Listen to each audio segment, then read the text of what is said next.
Et en direct avec nous, Jean-Luc Mélenchon. Bonjour, vous êtes député européen, on le rappelle, et coprésident du parti de gauche. Tout d'abord, est-ce que vous êtes choqué? Ben, je suis choqué, mais pas surpris. Mais qu'ils aient eu l'outrecuidance de cet espionnage, véritablement coupe le souffle. Mais on sait bien qui sont les Nord-Américains. Et en général, lorsque je mets en garde, on me soupçonne toujours d'en rajouter. Mais vous voyez, cette fois-ci, ils viennent d'être pris la main dans le sac. Ce sont des gens qui ont des prisons secrètes, qui enlèvent des gens un petit peu partout dans le monde. Eh bien, que voulez-vous? Ils se croient tout permis. Donc déjà, il y a une situation qui est incroyable. Je vais vous la résumer. Ils espionnent les institutions européennes, donc ils connaissent le texte du mandat de la négociation que l'Europe a commencé avec les États-Unis d'Amérique. Or, nous, les citoyens et les parlementaires, on nous cache ce texte en nous disant c'est en secret pour que ceux avec qui nous sommes en train de pourparler ne sachent pas de quoi nous allons leur parler. Si bien que la situation est la suivante, ce document qui est le mandat pour le grand marché transatlantique, les Nord-Américains l'ont, les négociateurs l'ont, les seuls qui l'ont pas, ce sont les parlementaires et les citoyens concernés par cette affaire. Donc la première chose que je demande, c'est qu'on arrête immédiatement la négociation avec les Nord-Américains, jusqu'à ce que cette affaire soit clarifiée, qu'on sache exactement où on en est. Et la deuxième, c'est qu'on accueille pour l'asile politique, M. Snowden, parce que cet homme est un bienfaiteur. C'est grâce à lui que nous savons que nous avons été espionnés.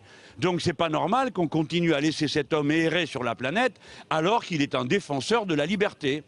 Vous ne pensez pas que accueillir Edward Snowden en tant que, enfin lui donner l'asile politique pourrait également eh bien envenimer les relations du coup entre la France et les États-Unis? Oui, il serait bon que le ton vienne à changer. Mais si nous considérons qu'on ne doit rien faire de ce qui déplaît aux Nord-Américains, alors on ne fait rien. Et il n'est même pas la peine d'aller négocier avec eux, parce que dans la négociation, ceux qui veulent négocier prétendent qu'ils vont leur tenir tête. Mais enfin, oui ou non, M. Snowden nous a-t-il rendu service en démasquant ce complot d'espionnage? C'est ça qu'il faut regarder. Dites donc, quand il y a des réfugiés politiques chinois ou je ne sais quoi, on les accueille à bras ouverts. Combien de fois, chaque fois que le président de la République se déplace et va dans un autre pays, on commence par lui dire est-ce qu'il a bien vérifié que les droits de l'homme sont respectés? Et là, on va négocier avec un interlocuteur paranoïaque et malfaisant qui nous espionne. Et on trouverait ça normal, il ne faudrait rien dire, juste vérifier si notre téléphone marche toujours après qu'il l'ait espionné. Non, il faut être ferme avec les États-Unis d'Amérique. C'est le seul langage qu'ils comprennent. Regardez comment les gens en Amérique du Sud leur ont tenu tête. Eh bien, nous devons être tout pareil. Il faut leur tenir tête. Snowden doit être accueilli chez nous pour montrer que nous ne permettons pas qu'on nous espionne. Bonsoir Jean-Luc Mélenchon, vous êtes en direct avec nous de Strasbourg. Qu'est-ce que vous dites à ceux qui s'inquiètent de cet anti-américanisme primaire en ce moment en France? Mais je ne vois pas où il y a de l'anti-américanisme primaire. Je vois qu'il constitue un habile rideau de protection. Mais soyons sérieux, il s'agit de la dignité de notre pays et de la nature des négociations que nous venons d'engager avec les États-Unis d'Amérique. Je voudrais d'abord commencer par ça. Il faut arrêter de se faire peur à soi-même quand on parle un peu fermement aux États-Unis d'Amérique. Charles Pasqua, lorsqu'il était ministre de l'Intérieur, a expulsé 47 diplomates nord-américains qui étaient des espions. Et le général de Gaulle lui-même a fait évacuer aux Nord-Américains toutes leurs bases de l'OTAN qui se trouvaient en France, et notamment celle de Châteauroux. Je n'ai pas appris qu'après cela, on soit entré en guerre avec les États-Unis d'Amérique. Non, il faut être ferme et se faire respecter. Là, il y a une négociation. Pardon, justement, pour se faire respecter, qu'est-ce que vous proposez? Bien, d'abord, qu'on commence par ce qui se fait en diplomatie d'habitude.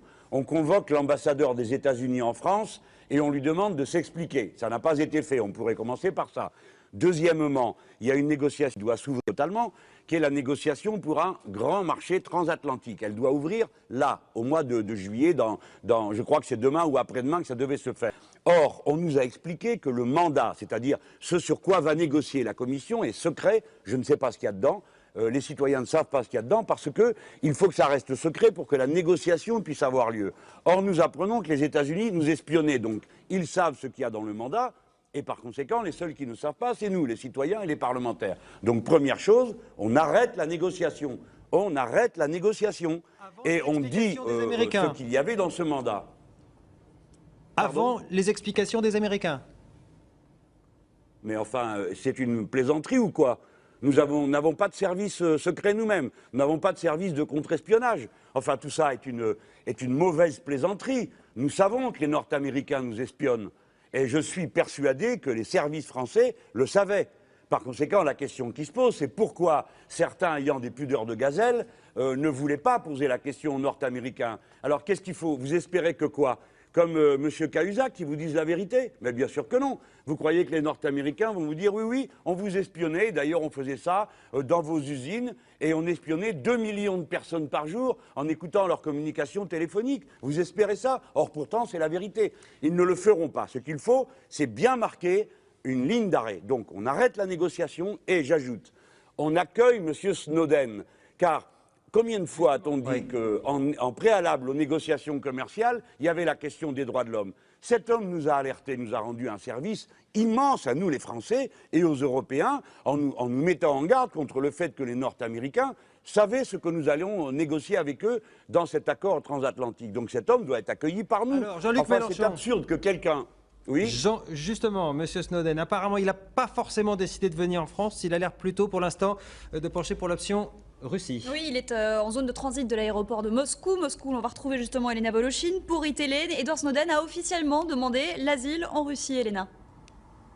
Oui, d'ailleurs, et c'est l'information du jour, et c'est le vice-consul du bureau consulaire qui se trouve à l'aéroport Sheremetyevo de Moscou qui raconte que hier soir, dimanche soir à 22h30, Sarah Harrison, la consultante et juriste de Wikileaks qui se trouve avec Edward Snowden, s'est présentée à ce bureau consulaire et a déposé cette demande d'asile. Sarah Harrison et Edward Snowden, vous le disiez, qui sont apparemment depuis 8 jours coincés dans cette zone de transit de l'aéroport. Alors justement, le fait d'obtenir cet asile politique, eh bien, ça permettrait à Edward Snowden de quitter cette zone de transit, de quitter l'aéroport, de pouvoir se déplacer librement. Pour le moment, c'est impossible puisque les États-Unis ont annulé son passeport. Et par ailleurs, Edward Snowden aurait aussi reçu ces jours-ci la visite de diplomates russes à qui il aurait transmis une demande d'asile pour 15 autres pays. Alors un peu plus tôt, le président Vladimir Poutine disait que Edward Snowden pourrait rester en Russie à condition, je cite, qu'il cesse ses activités qui nuisent à nos partenaires américains. Et Vladimir Poutine qui a aussi déclaré que Edward Snowden, se considérant comme un défenseur des droits de l'homme, eh bien, n'aura sûrement pas l'intention de cesser ses activités et qu'il devra donc trouver un autre pays. Alors vous le voyez, les intentions de la Russie vis-à-vis d'Edward Snowden sont loin d'être claires. Vladimir Poutine qui d'un côté ne veut pas lâcher Snowden, continue de le couvrir, mais d'un autre côté qui reste en position de force puisqu'il refuse toujours de le livrer aux États-Unis. Elena Voloshin en direct de Moscou. Merci Elena. Monsieur Mélenchon, votre réaction ce soir à Vladimir Poutine qui apparemment est prêt à accueillir Edward Snowden s'il arrête de faire du mal aux Américains? Non mais c'est donc bien le contraire. Car, et vous voyez comme la situation est pitoyable, Snowden demande l'asile des Russes parce qu'il ne voit pas d'autre issue que celle-ci. Quelles sont les alternatives? Il pourrait demander l'asile politique dans un des pays de la liberté en Amérique du Sud, par exemple l'Équateur, qui a déjà sur les bras M. Assange. Mais nous, les Européens, c'est quand même un monde. C'est à nous de l'accueillir, c'est à nous qu'il a rendu service. C'est nous qu'il a permis d'alerter à temps. Donc c'est à nous de faire la proposition de l'accueillir et de ne pas le laisser dans les mains de M. Poutine, qui met comme condition qu'il se taise. Enfin, c'est bien du Poutine, ça. Donc comment quelqu'un qui défend la liberté va être accueilli par quelqu'un qui la combat? Non, je crois que c'est à nous de faire cette proposition et d'accueillir ce monsieur Snowden chez nous et sans lui poser de conditions. Car voyez-vous, on parle beaucoup de l'espionnage des États, mais il y a aussi 2 millions de personnes espionnées. On n'a rien à dire sur le sujet. Imaginez-vous que ce soit Cuba qui ait fait de l'espionnage de toute la planète, ou bien les Chinois qui l'aient fait. On en entendrait parler sur tous les tons, ou là, vous savez comme moi comment ça serait. Eh bien là, nous avons quelqu'un qui rend service à la liberté et on le jette dans les bras de Poutine. Ce n'est pas normal. Alors Jean-Luc Mélenchon, là ça va peut-être pas vous plaire, mais vous proposez la même chose que Marine Le Pen, c'est-à-dire arrêt de l'accord de libre-échange, en tout cas des négociations, et l'asile pour M. Snowden. Elle dit de vous, aujourd'hui, il se met dans ma roue sur ce dossier. Votre réaction? Ça m'est indifférent. Je pense, j'ai fait ma proposition dimanche, je ne savais pas ce qu'elle avait dit, mais ça n'a pas d'importance. J'ai observé, par exemple, que les socialistes aussi disaient, pour certains, qu'il faut accueillir M. Snowden. D'autres disent qu'il faut interrompre la négociation immédiatement. M. Cambadélis, qui pourtant est beaucoup plus proche, a déjà eu beaucoup plus d'affaires avec le Front National que moi, le dit, on ne le lui reproche pas. Je ne conditionnerai pas ma position politique à la crainte d'être soupçonné de dire la même chose que Pierre-Paul ou Jacques. Je dis ce qui est juste. Oui ou non, M. Snowden nous a-t-il rendu service? Oui ou non, les États-Unis d'Amérique sont-ils une puissance qui a un comportement inadmissible? Et nous savons tous pourquoi. Parce qu'il y a 19 agences de sécurité aux États-Unis, qu'elles sont en compétition les unes avec les autres et que pour avoir des subventions, elles font une campagne permanente de surenchère. Voilà ce qu'il faut dire. Après que Mme Le Pen dise ce qu'elle veut, je n'en suis pas gêné du tout. Merci. Ce qui compte pour moi, c'est est-ce que ma position est juste? Merci Jean-Luc Mélenchon. Une dernière réaction peut-être, parce que là on vous voit à Strasbourg. Si vous êtes là-bas, c'est parce que demain il y aura la session du Parlement européen qui devra voter la levée d'immunité justement parlementaire de Marine Le Pen pour les propos qu'elle a eus concernant les prières de rue en France, selon elle des prières de rue qui s'apparentent à de l'occupation. Écoutez ce qu'elle a dit de cette levée d'immunité parlementaire aujourd'hui et ce qu'elle en attend.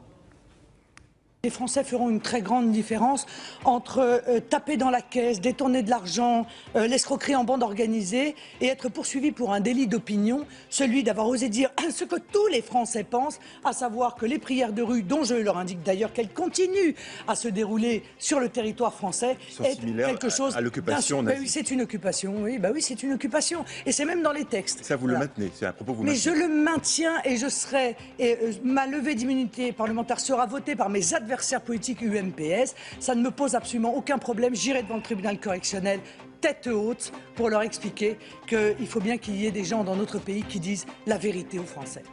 Jean-Luc Mélenchon, ça vous inquiète, cette volonté de Marine Le Pen d'utiliser ce procès comme porte-voix? Oui, je crois qu'elle sait bien ce qu'elle fait. C'est un personnage extrêmement habile et donc elle sait ce qu'elle fait. Elle jette de l'huile sur le feu. Ces propos sont considérés comme des propos incitant à la haine raciale et tout le monde comprend bien que cette affaire de prière, dans son esprit à elle, ne vise pas les prières de rue qui ont été faites par certains illuminés catholiques, que je me garde bien de confondre avec la masse des chrétiens, qu'on a vu pendant la période contre le mariage pour tous, mais elle vise exclusivement ceux des musulmans qui d'ailleurs n'ont pas à prier dans la rue, je m'empresse de le dire, c'est un problème de circulation. Mais faire d'un problème de circulation une incitation à se détester entre Français est quelque chose de stupide et de criminel. En tout cas, dans notre pays, le racisme n'est pas une opinion, c'est un délit. Alors, quand elle a prononcé ces phrases, elle savait très bien qu'il y aurait des conséquences judiciaires, elle le savait. Et donc, elle utilise cette situation pour mettre en scène cette opposition qu'elle veut créer entre les uns et les autres dans notre pays, grâce à quoi, bien sûr, le maintien de l'ordre est garanti, parce que ceux qui ne sont pas musulmans surveilleraient ceux qui sont musulmans et vice-versa. Tout le monde se déteste et pendant ce temps-là, le banquier fait ce qu'il veut pendant que le Français chasse l'immigré. C'est absurde. Merci Jean-Luc Mélenchon d'avoir été avec nous en direct de Strasbourg. Under the new emblem of the double cross, liberty was banished, free speech was suppressed, and only the voice of Hinkle was heard. Hey, der Strafmitz-Hilfensekt, der Wiener Schnitzel mit der Lagerwerden und das Sauerkraut. Hey, der Filuten-Sack der Fleppen, ein Tomenia wie sein Strapf, und der Blitzen-Sack der Klütz. Hey, ich blei noch Straff mit der...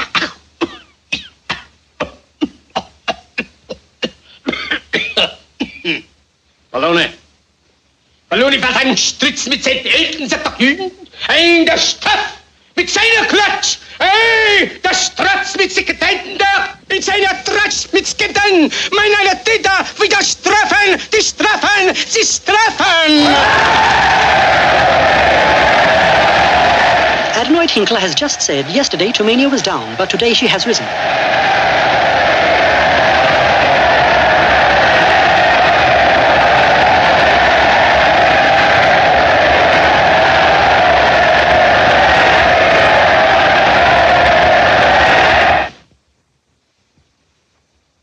Democracy stunk. Democracy is fragrant. Liberty stunk. Liberty is odious. Free sprechen stunk. Freedom of speech is objectionable. Tomania mit der größten Armee in der Welt. Tomania has the greatest army in the world. Der größte Navy in der Welt. The greatest navy in the world. Wir seien der Kreuzer, alles und einer to sacrifice. But to remain great, we must sacrifice. Ah, alles und einer Strotten tighten der Belten. We must tighten our belts.